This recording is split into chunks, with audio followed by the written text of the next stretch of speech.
Hello everybody, today we're going to be doing a video on the history of the Delaware State Welfare Home, now known today as the Delaware Cross Hospital for the Chronically Ill.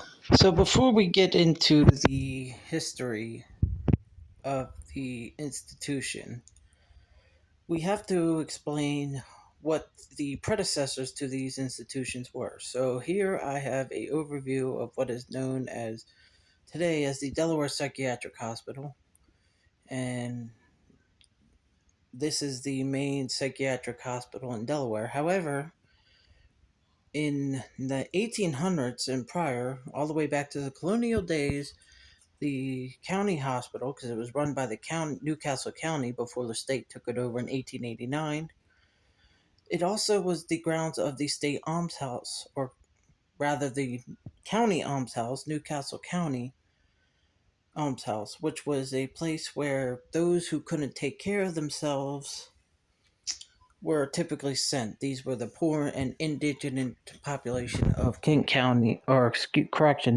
Newcastle County, who had no other resources, no other family, and so forth to take care of themselves. So this is the building you're seeing right now, what used to be the county almshouse before it was transferred to the state hospital and converted into patient wards. So at that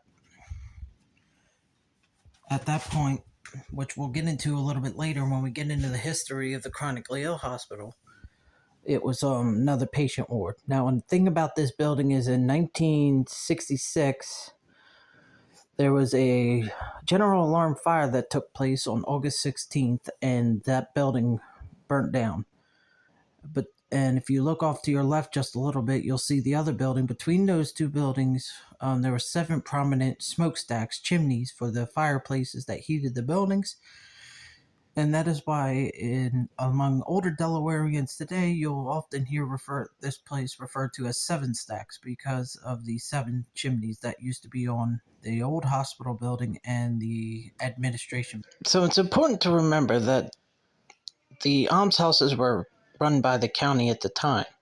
For example, this is the Kent County Almshouse in Wyoming, Delaware, and this photo was taken by around 1912. So you could see there was it was a small place, and like as in the case with Newcastle County, this is also where Kent County residents came who had no other options and no other resources. And there is a farm here, as well as places for people to live. And of course, there was cottages for the farmers, as well as cottages for the patients. Here we see the Sussex County Almshouse, which is the white building off to your right. And to the left is the entrance to the Sussex County Correctional Institution in Georgetown. Again, it's a small building, and this is where Sussex County residents lived, again, who had no other means or places to go. So again, this was the almshouse run by Sussex County prior to the opening of the Delaware State Welfare Home in 1932. And as you can see, this is a more modern photo. This was taken around the year 1970. So, and we're getting ready to get into why the almshouses became a thing of the past. In 1931, the state legislature passed legislation forming what is known at the time as the Delaware Commission for the State Welfare Home. With the legislative groundwork laid, a location was scouted to find a suitable place for the chronically ill hospital. Various places were scouted, and as you can see in these newspaper clips, it was a matter of town pride that their town should get the state hospital built there. Ultimately, after scouting places in Dover and other places, including Smyrna, a location was picked in Smyrna, near the on the far side of Lake Como, where it stands to this day.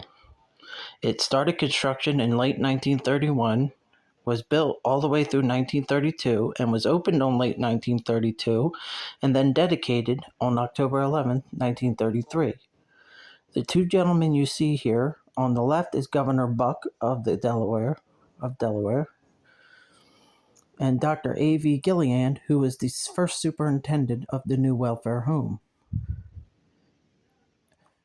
Now, since the welfare home was now open, all three almshouses were emptied and the patients transferred to the new institution, with the exception of those who had psychiatric issues who were transferred to the Delaware State Hospital at Farnhurst near Wilmington.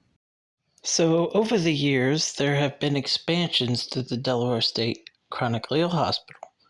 For example, as we see here in this newspaper clipping, the Clarence J. Prickett Building is being dedicated here on April 25th, 1963. Here in this photograph, from left to right, is Governor Elbert Carvel, Representative Sherman Tribbett, as well as Senator Caleb Boggs, who was also former governor, Mr. J. Rankins Davis, who is on the Welfare Home Board, the commission, as well as Dr. George Bott, who was the superintendent who took over after Dr. Prickett's death. Dr. Prickett died treating a patient in Smyrna, as he also had a private practice, and the building was named in his honor. Governor Boggs, and later Senator Boggs, was a close personal friend of the doctor, which is why you see him here looking at his photograph, or rather oil painting, that was also hung up in the new wing of the building that bears his name.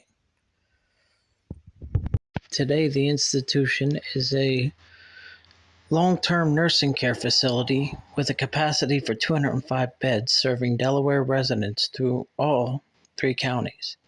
With that being said, I hope you enjoyed and thank you for watching.